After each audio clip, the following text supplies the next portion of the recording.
este volumen de compartidos, fíjense que también hay un candidato que resalta, y es lo que estaba sucediendo con el Polo Democrático. ¿Por qué ellos estaban tan enfocados en compartir? Cuando nosotros empezamos a ver las conexiones que había entre los diferentes partidos, lo que empezó a suceder antes de la segunda vuelta es que este partido específicamente se concentró y quiso hacer un volumen muy grande en compartir la información y le pidieron a estas personas, si les hicieron like, le pidieron, oye, comparte, da la información. Ahora, ver esto sin tener los datos y a punta de intuición se vuelve muy difícil, sobre todo en el escenario político que todo el mundo opina. Todo el mundo tiene una opinión. Todo el mundo cree saber de lo que está haciendo. Entonces, las discusiones se pueden llegar a volver interminables, y más con un político. Imagínense cómo es esa vaina. Entonces, sí, lo que es muy importante es, ¿tengo las herramientas suficientes para medir cuáles son las interacciones que estoy haciendo? Porque al final ese es el objetivo. No tiene mucho sentido tener muchos millones de personas en un grupo si yo no estoy interactuando con esas personas dentro de ese grupo. Ahora, definitivamente, cuando nosotros vimos esto 30 días antes de la segunda vuelta, lo que dijimos es, oiga, este era un candidato, ¿cierto? El segundo, que no pensábamos que pudiera ganar en la primera vuelta. ¿Qué pasó con esas interacciones? ¿De verdad lo ayudaron a empujarlo dentro de ese proceso? Y lo que nosotros nos dimos cuenta es, ¿qué fue ese conocimiento, qué fue ese impacto, ¿cierto?, que tuvo en el conocimiento de este candidato esos 4.146.000 interacciones? Insisto, no sé si buenas o malas, mentira, sí sé, pero no es la discusión. El punto es, ¿cómo eso le ayudó en el conocimiento a este personaje? Entendamos que, por ejemplo, esta categoría tiene un engagement tan alto que se sale de todas las barras de comparación que nosotros vemos hoy en día con las marcas. Y es que ese engagement de verdad está cambiando los números que nosotros tenemos que empezar a pensar de que son nuestras metas. Y más adelante vamos a hablar un poquito de eso, de cómo deberíamos poder avanzar en nuestros números, porque se puede, aquí está la demostración. Es cómo nosotros construimos la suficiente relevancia para que eso suceda. Entonces, ¿qué sucedió? Vamos a hacer un recorrido súper rápido de enero a junio de lo que estaba sucediendo con esa información y con ese conocimiento. Empezamos en que el 6 de enero del 2014 el 72% de los colombianos no sabían quién era Óscar Iván Zuluaga. Y eso se veía de una reflejado en las interacciones. Si ustedes ven, ahorita les voy a mostrar esta gráfica que está aquí, pero si ustedes se dan cuenta, el volumen de estas interacciones que nosotros estamos viendo comparados con el total del semestre eran bajiticas. Y cuando nosotros empezamos a ver, estos picos eran todos empujados por los medios. Ojo, los medios de noticias, no la pauta, no los esfuerzos que se hacían en ese sentido, sino los medios y las noticias. Si ven el comportamiento en marzo, va un poquito mejor, pero sigue muy parecido. Y lo que empezó a pasar en abril y digamos en esos 30 días antes de las elecciones, es que empezaron a subir este volumen de interacciones y empezaron a tener unos picos impresionantes. Empezaron a subir esos volúmenes de conversaciones y de respuestas que estábamos teniendo de una manera, pues, gigante. Y aquí lo vemos en esta gráfica, cómo construyó en esos 6 meses un ejercicio de conocimiento súper grande, basado en todas las interacciones que estábamos teniendo. Porque es que no solo hay que ver las interacciones como Facebook. ¿Qué pasa con la sumatoria de Facebook, Twitter, Instagram? ¿Qué pasa con cada una de las respuestas que se les dan a las personas? ¿Cómo se empiezan a compartir y cómo podemos empezar a medir día a día? Ahora, uno diría, este es el proceso normal de unas elecciones, pero lo importante es ver cuáles fueron las acciones que empezaron a generar estas pequeñas diferencias. ¿Cuáles fueron las acciones que se empezaron a mover en estas pequeñas diferencias? ¿Qué fue lo que pasó? Y mirar para atrás es facilísimo, ¿no? Lo importante es cómo lo miro durante el proceso, cómo soporto estos resultados que les estoy dando durante el proceso de construcción de la campaña. Y al final, cuando nosotros vemos un engagement del 66%, insisto, nunca antes visto en una marca de consumo tradicional, con unos volúmenes de likers de estos. Claro que si yo tengo 20 likers puedo lograr un engagement del 68%, pero si tengo estos volúmenes va a ser muy difícil. Imagínense lo potente que es poderle hablar al 66%, o sea 300.000 personas de una manera orgánica. ¿Cómo se construye eso? Definitivamente tiene que ver con entender y diagnosticar cuál es el punto de partida y cuáles son los ejercicios que tenemos que hacer. El primer ejercicio es cómo le tomo una foto, ¿cierto? En dónde estoy parado. El diagnóstico, esa radiografía. ¿Cómo está este término? ¿Cómo está esta información en esta fecha? Entonces lo primero que vemos acá es, si ustedes, para los que no conocen esto lo que es una matriz que me dice qué tan disponible está Óscar Iván Zuluaga en digital. ¿Qué tan encontrable? ¿Qué tan sociable? ¿Qué tan mediable? Mediable me refiero a videos, fotos, audios, ¿cierto? ¿Qué tan comentable en blog? ¿Qué tan referenciable, que se vuelve importantísimo en el SEO, ¿cierto? ¿Y qué tantas menciones vemos de esa persona? Definitivamente, cuando nosotros vemos el comportamiento de estas gráficas en todo Colombia, había una oportunidad gigantesca de construir en redes sociales para mejorar esas interacciones del personaje. Y esa fue la foto que se tomó en junio, cómo nosotros empezamos a migrar de una calificación en redes de 1.96 a una calificación de 4.56, que es más o menos coherente con el volumen de interacciones que estábamos viendo antes. Entonces, primero vimos este ejercicio. Segundo, ¿qué tipo de equipo se tiene que poner para poder pasar de un volumen de este tipo a un volumen de este tipo? ¿Cómo se construye un equipo que haga esto? Definitivamente había todo un tema político, ¿cierto? Donde estaban qué mensajes se envían, qué se puede decir, qué no se puede decir. Pero quiero que nos concentremos un poco en cómo se construye la estrategia, ¿cierto? Para responder todos esos mensajes. ¿Cómo hago para cuatruplicar los resultados de interacciones con este personaje? Entonces, definitivamente, si ustedes se dan cuenta, hay varios roles dentro del proceso. El primero tiene que ver con el liderazgo en contenidos, que tiene que estar incluido en todas esas personas que responden. ¿Cómo garantizo que estoy respondiendo a la información que me están preguntando? Y obviamente, ¿cómo lo hago de una manera lo suficientemente interesante para que crezca y aumente ese engagement? Ahora, no solo estamos hablando de manpower, también estamos hablando de una serie de herramientas. Uno de los principales puntos que se ven dentro de estos procesos es que si yo no tengo una herramienta que me permita procesar esos datos, no sirven para absolutamente nada. Uno de los principales retos que nosotros vemos dentro de cómo procesar data es quién la va a analizar. ¿Cómo son las herramientas que va a utilizar para analizarla? ¿Cómo son los reportes que voy a leer? Porque si son unos reportes demasiado complejos, ¿cómo lo voy a hacer? Entonces, lo que vimos es que este candidato, que era absolutamente desconocido, digámoslo así, y que en ese proceso de llegar a la segunda vuelta, ¿cómo utilizamos esos momentos claves para generar? ¿Cómo? Desconocido en redes sociales. No, a nivel general. Cuando le digo ese desconocimiento del 72%, era encuesta general que sacaban. Lo primero, la primera decisión que se toma es garanticemos respuesta al 100% de los comentarios. Y es, ojo, si nosotros de verdad queremos que esto sea conocido y que de verdad crezcamos dentro de esa disponibilidad, hay que responder el 100% de los comentarios, ¿cierto? Lo segundo es que cuando empezamos a ver qué tipo de información se puede publicar de una manera que no sean tan agresivas y no generen tantos comentarios. ¿Se acuerdan que en la primera gráfica que nosotros veíamos que el candidato, el primero, Santos, tenía un volumen de comentarios que llegaba al 22%? ¿Cómo publicamos información que no genere ese volumen de comentarios? Porque desafortunadamente en Colombia el gran porcentaje de los comentarios son negativos. En el caso de ese 22%, casi el 86% eran comentarios negativos. Entonces, ¿cómo hacemos cosas de las que la gente no puede hacer comentarios tan negativos? Y vimos que con el tema familiar se empezó a construir un resultado interesante. Sin embargo, el volumen era muy bajito, ¿cierto?, en likers, y por eso empezamos a trabajar en el tema de propuestas, de cómo podemos entender eso.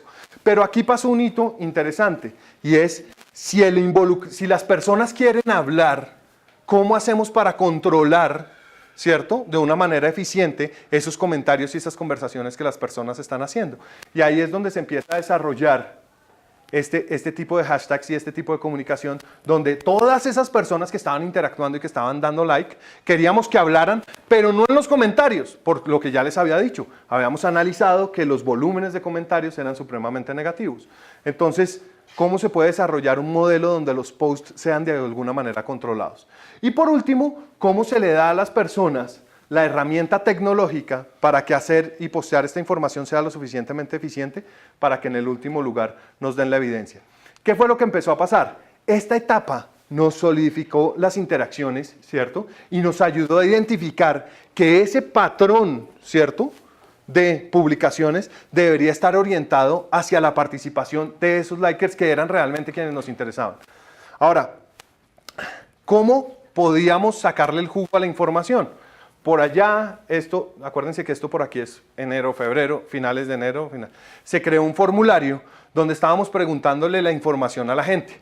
Luego con ese formulario vimos que las personas estaban empezando a decir este tipo de mensajes y vimos que cuando se publicaban tenían unos resultados mucho más interesantes. Entonces lo que hicimos fue, perfecto, si eso es lo que la gente quiere, ¿cómo le construimos una herramienta para que lo pueda utilizar de una manera mucho más clara? Y los invitamos a que utilizaran este tipo de herramientas, de ponerse un cartel, de decir las cosas. Finalmente, ¿qué sucedió con esto?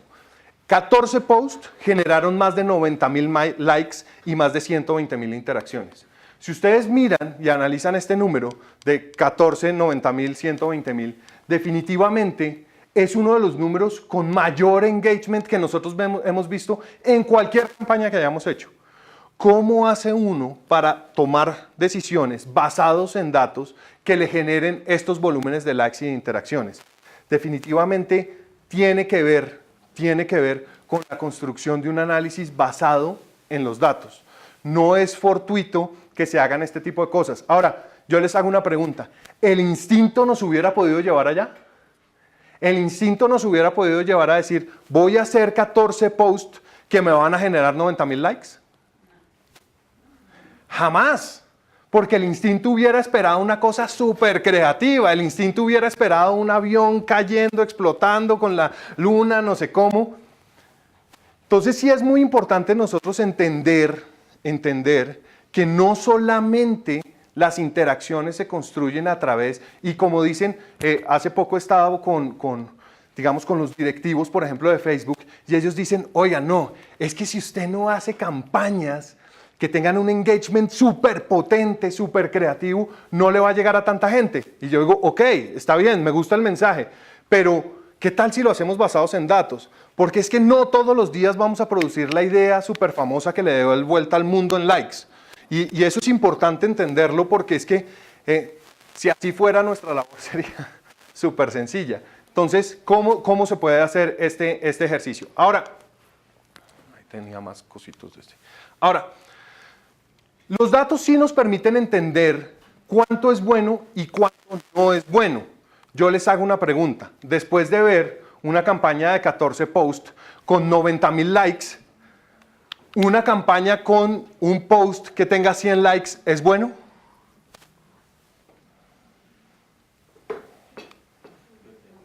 ¿Depende de qué?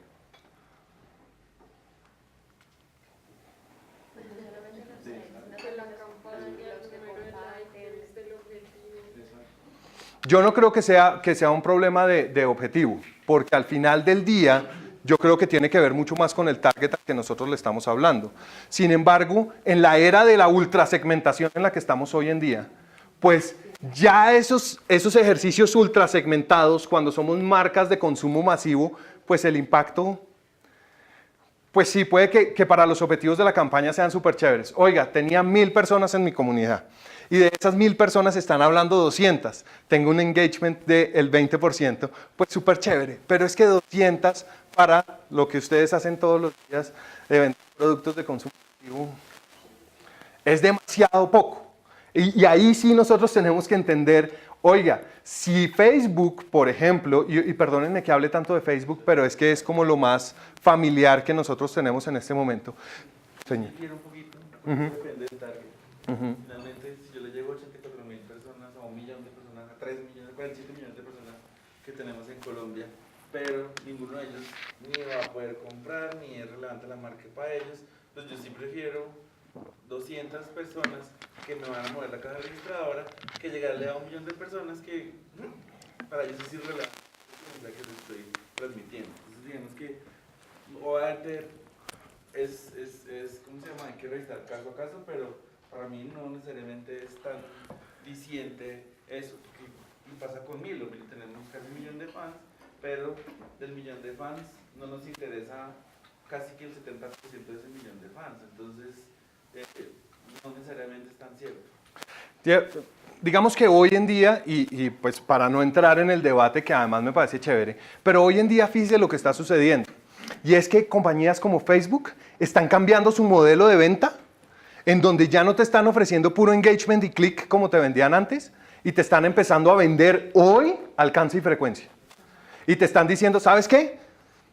Tenían razón, señores marcas, ustedes tenían razón. Este tema de los clics y la cosa, esta hegemonía del clic está medio mandada a guardar. Lo que vamos a empezar a hacer hoy se llama alcance y frecuencia. Y tienen por allá una estadística que además a mí me parece un poco agresiva, pero que dice que el 75% de las ventas de las marcas se realizan en no fans. Y entonces ahí es donde yo digo, y creo que usted tiene razón, definitivamente la segmentación se vuelve valiosa. Pero si nosotros tenemos hoy un terreno fértil de 18 millones de personas en Facebook, que las podemos ultra recontra segmentar, porque podemos hacer todo tipo de segmentaciones, la que se nos ocurran, ¿cierto? Podemos empezar a definir cuánto es bueno y cuánto no es bueno. Lo que definitivamente está pasando es que con el engagement orgánico, porque usted nos pone un ejemplo de Milo y nos dice, venga, el 70% no me interesan, eso lo dejan con 300.000 personas. Y esas 300.000 personas, cuando nosotros vamos y vemos el engagement orgánico, que no supera jamás de los jamases el 5%, ¿cierto? Estamos hablando de miércoles. ¿Será que me interesa hacer un esfuerzo específicamente para estos 15.000? ¿Será que estos 15.000 son tan valiosos que yo lo vaya a hacer? Lo que te está diciendo Facebook es, puedes seguir haciendo eso, hazlo tranquilo, pero no se te olvide que tienes todo este espectro de alcance que son el resto de personas del mundo. Entonces nos invita a reflexionar sobre cuánto es bueno. ¿Cómo puedo utilizar yo esta herramienta dentro de unos volúmenes mucho más grandes? Y yo creo que la primera reflexión tiene que ver con si nosotros somos capaces de lograr niveles de engagement del 68%, pues los números se vuelven buenos. Pero la realidad es que la gente no está tan interesada en ninguna de nuestras marcas como para llegar al 68%. Les pongo como ejemplo los 2 temas de conversación más grandes del país, fútbol y política. Y en los 2 estamos viendo que los números son bien grandes. Y con todo y eso estamos lejos del alcance que podríamos llegar si compráramos, por ejemplo, una pauta masiva, ultra segmentada, solo mamás de solo tipo de estratos de determinadas ciudades, en esa base de 18 millones de personas. Ahora, si nosotros nos ponemos a pensar y nos ponemos a decir, oiga, ¿qué es redefinir el éxito en los datos? Lo que sí tenemos que hacer es, 1, ¿qué es realmente relevante para las personas? Y ojo que esto tiene que ver con todas esas interacciones. Cuando nosotros hicimos este ejercicio, dijimos, si lo que realmente es relevante para las personas es comentar, hablar, salir, participar, decir cuál era su opinión, arriesgarse a que, y pues no sé si a ustedes les pasó, pero pues el país está dividido 50-50. Entonces el que decía, yo voy a votar por la Z o yo voy a votar por la S, recibía en igual proporción madrazos y felicitaciones, ¿cierto? Si nosotros podemos redefinir el éxito a través de los datos y entender esos volúmenes y entender eso que estamos haciendo, pues ahí es que realmente vamos a ser relevantes para ellos. Entonces, ¿cómo hacemos y cómo partimos cuando estamos definiendo los objetivos sobre el entorno total de los datos? ¿Cómo incluimos en la toma de decisiones todos los datos que están sucediendo alrededor de nuestra marca? No única y exclusivamente los datos que siempre veníamos mirando.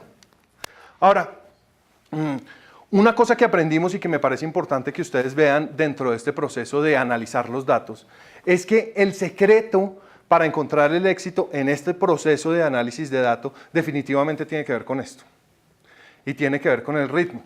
Desafortunadamente, cuando nosotros hacemos una campaña que tiene un principio y un fin, no nos damos el espacio para entender qué es ese ritmo, cómo funciona ese proceso, cuáles fueron los antecedentes en los que estábamos trabajando, cuál era el entorno del mercado competitivo al que nos estábamos moviendo y sobre todo no necesariamente estábamos en modo campaña publicitaria. No necesariamente estamos integrando toda la información, sino que en la mayoría de los casos lo vemos como temas aislados. Vemos como una cosa es la campaña que estoy haciendo en el punto de venta, otra cosa es la campaña que estoy haciendo en televisión y otra cosa es la campaña que estoy haciendo en estos medios sociales. Cuando en realidad cada uno de esos puntos tiene un impacto súper potente dentro del ejercicio que estamos haciendo.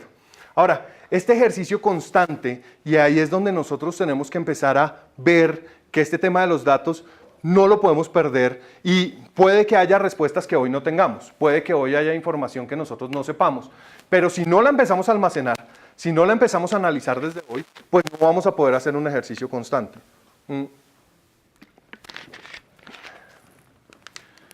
Si ustedes se dan cuenta, hay 4 cosas importantísimas para lograr ese ritmo dentro de un ejercicio. Y es, primero, hay que tener la tecnología adecuada. No me sirve de nada tener un volumen de personas impresionante si no tengo detrás la tecnología adecuada que me permita medirlo y analizarlo. 2, tengo que tener el personal necesario. Definitivamente tiene que haber alguien responsable de analizar la data. Si no existe alguien responsable de analizar la data, nunca nadie la va a analizar. Porque esto no es una cosa que uno se sienta y cuando a uno le llega el informe ejecutivo, el reporte, uno dice, pues obvio, esto es súper lógico. Saque eso de los datos. Vuelva a la información para que vea que es importante. 3, uno se tiene que poder adaptar. Si no vamos a confiar en los datos, mejor no lo hagamos. Es cómo yo todo eso que estoy encontrando a través de los datos, lo estoy empezando a utilizar para realmente adaptarme a las necesidades y a las situaciones que estamos viendo dentro del proceso. Y por último, es cómo puedo visualizar los datos. Uno de los principales pecados que se cometen con los reportes y con los informes es que siempre los informes tienen esta característica de ser robustos, grandes, sólidos, ¿no? Un informe es mejor entre más pese, ¿no? Y lo que nosotros estamos viendo es que si esto no se vuelve un ejercicio constante, cada hora, un dato, un indicador, y lo estoy viendo en una curva, que me diga esta tendencia cómo está creciendo o cómo está decreciendo, deja de ser importante el ritmo y deja de ser importante para el funcionamiento de una campaña. Hoy en día en los temas digitales esto se puede hacer. Entonces, el mensaje es, ojo, que toda esta información, que toda esta data que se genera es valiosa, toda. Tanto el señor que me dio like como el que no me dio. Tanto el que me hizo un comentario como el que no me hizo un comentario. Cómo nosotros estamos integrando estos datos para utilizarlos dentro de estos 4, digamos, focos que debemos trabajar para hacer una campaña y siempre garantizar que mantengamos ese ritmo dentro de estos 4 puntos. Porque si no tenemos ese ritmo, lo que va a suceder es que vamos a tener un informe muy bonito con una campaña con un principio y un fin, pero no necesariamente estamos analizando cómo la sumatoria de esta campaña más esta, más esta, más esta, está llevando al resultado. Y ahí es súper importante y de alguna u otra manera sabía que me iban a hacer esta pregunta. Nosotros lo que estamos haciendo en este momento, ¿cierto? Y lo más importante es capturando la información. La información existe, la información está capturada. Paso número 1, ¿cómo nosotros garantizamos que la información y que el volumen de esas interacciones esté y lo estamos chequeando? Número 2, toda esa información la estamos analizando en el espejo retrovisor, ¿cierto? Y nosotros hoy te podemos decir perfectamente lo que ha pasado en los últimos 3 años, mirando hacia atrás. Lo que sí no está sucediendo es que estemos utilizando esa data para hacer este tema de adaptación y visualización del ejercicio constante. Parte de eso, y de hecho la modificación que nosotros estamos haciendo, es cómo utilizamos herramientas de visualización que compartir la información sea más eficiente. Y ojo que digo compartir la información porque cuando les digo que la data está, no necesariamente todos las estamos viendo. Ahora, evidentemente hay decisiones que hay que tomar dentro de ese proceso de qué se hace con esa data y ahí es donde todo se vuelve relevante. Pero el punto sí es, hoy la información está y el reto es cómo se la compartimos a todas las personas de una manera sencilla para que la utilicemos de la mejor manera. De hecho, creo que uno de los temas valiosos de este aprendizaje que nosotros vimos acá es que estos deadlines eran absolutos. O sea, los deadlines cuando estamos hablando de política son inamovibles. O sea, al final del día no hay ningún ejercicio que se pueda hacer. Y definitivamente ese ritmo y ese modo, pues sí tiene unos volúmenes de ejecución. Ahora, es mucha información, son muchas marcas, y el proceso es cómo simplificamos la información para que de verdad sea accionable, y en parte de eso se está moviendo hacia allá, utilizando la tecnología que, como les digo, cada vez es más fuerte y que nos funciona más. ¿Alguna otra pregunta? ¿Listos? Bueno, entonces, muchas gracias. Me demoré 40 minutos exactamente.